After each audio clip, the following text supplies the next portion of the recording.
Welcome to Democracy Now!, democracynow.org, The War and Peace Report. I'm Amy Goodman. U.S. Defense Secretary Mark Esper has fired the Secretary of the Navy. Richard Spencer's ouster came a week after President Trump overruled military leaders and pardoned 3 U.S. service members who've been accused or convicted of war crimes. The men included Navy SEAL Eddie Gallagher, who's been accused of multiple war crimes, including shooting 2 Iraqi civilians and fatally stabbing a captive teenager in the neck.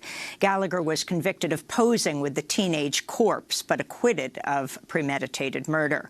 Esper had opposed Trump's decision to intervene in Gallagher's case, as well as the cases of the 2 other soldiers accused of or convicted of war crimes. We'll have more on this case after headlines. In Washington, released State Department emails further implicate Secretary of State Mike Pompeo in President Trump's effort to pressure Ukraine to investigate his political rivals, Joe Biden and his son Hunter Biden, which is at the center of the ongoing impeachment hearings. The documents released Friday show Pompeo repeatedly spoke to President Trump's personal lawyer, Rudy Giuliani, in March, while Giuliani was orchestrating a smear campaign aimed at ousting U.S. Ambassador to Ukraine, Marie Yovanovitch. In more impeachment news, the top Republican on the House Intelligence Committee, Devin Nunes, has been accused of meeting with a former Ukrainian prosecutor in Vienna in 2018. The prosecutor, Viktor Shokin, is a key figure in the Republican attacks on Joe Biden and his son. Nunes has not confirmed participating in the meeting, has denied participating in the effort to dig up damaging information about the Bidens. The billionaire former New York City Mayor Michael Bloomberg has formally entered the 2020 race for the Democratic presidential nomination. Bloomberg has already spent $37 million on television ads for the next 2 weeks alone. Vermont Senator and presidential candidate Bernie Sanders slammed Bloomberg's bid, saying, quote, "We do not believe billionaires have the right to buy elections." South Carolina Republican Senator Lindsey Graham says he blocked a resolution to formally recognize the Armenian genocide during World War I at the request of the White House. Graham told the news outlet Axios that a White House official asked him to object to the resolution. Graham says he agreed because Turkish President Recep Tayyip Erdogan was in town, saying, quote, "That would have been poor timing. I'm trying to salvage the relationship if possible," unquote. The resolution, which passed the House last month, would make it U.S. policy to commemorate the killing of 1.5 million Armenians by the Ottoman Empire as genocide. Supreme Court Justice Ruth Bader Ginsburg has been released from Johns Hopkins Hospital in Baltimore after being treated for chills and fever. A spokesperson for the 86-year-old justice says Ginsburg is home and doing well after being administered intravenous antibiotics and fluids. Ginsburg is the leader of the Supreme Court's 4-member liberal wing. If she were to leave the bench, President Trump would likely have an opportunity to nominate a 3rd Supreme Court justice. In Hong Kong, millions of people went to the polls for district elections Sunday, handing pro-democracy candidates a stunning victory.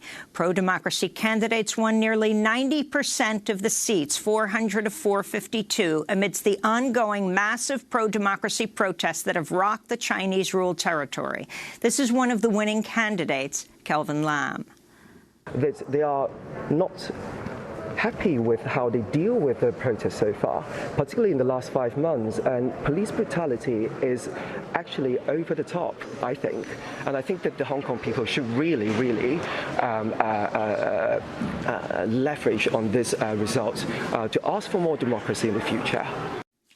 Egyptian security forces raided the offices of Egypt's last independent media outlet, Madamasar, over the weekend, arresting the editor-in-chief, Lina Atala, and managing editor, Mohammed Hamama, and reporter, Rana Mamdouh.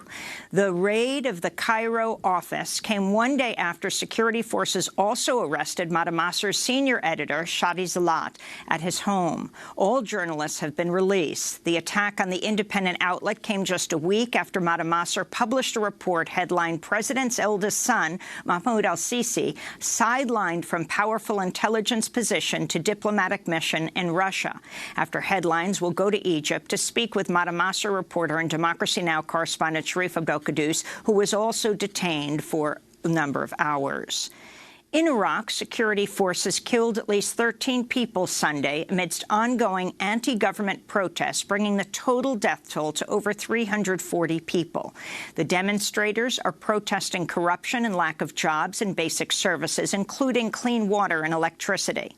The Israeli government is deporting the head of Human Rights Watch's Israel and Palestine office, Omar Shakir, today. Israel's accused him of supporting the boycott, divestment and sanctions movement, a nonviolent global campaign aimed at pressuring Israel over its treatment of Palestinians.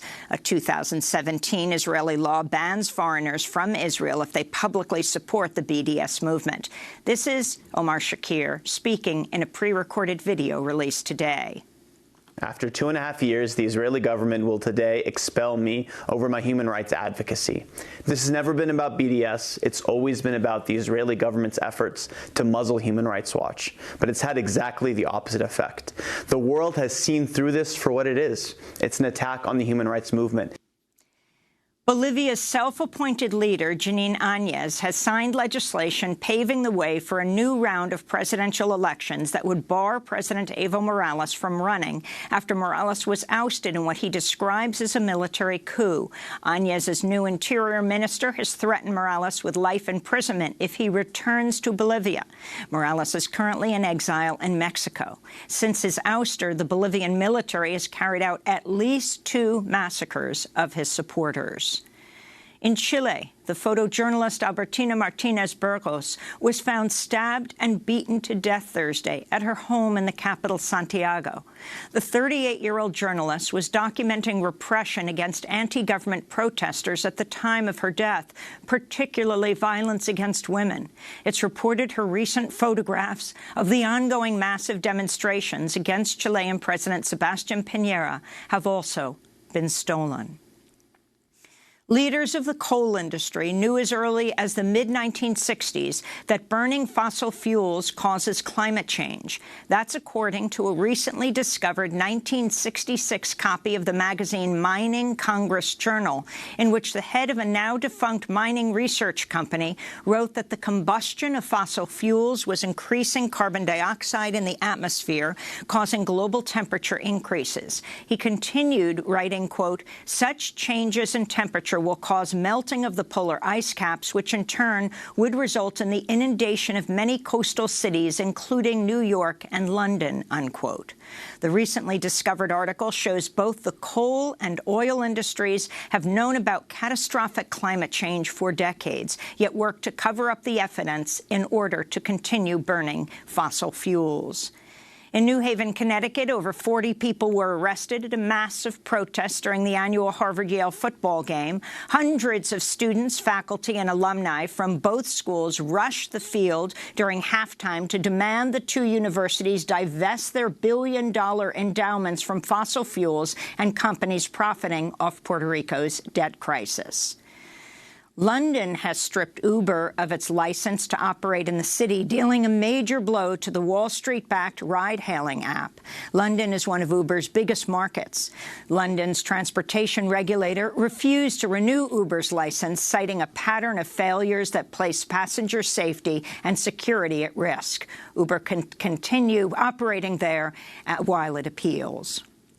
Dozens of doctors have written an open letter to the British Home Secretary, warning WikiLeaks founder Julian Assange's health is so bad he could die inside London's high-security Belmarsh prison.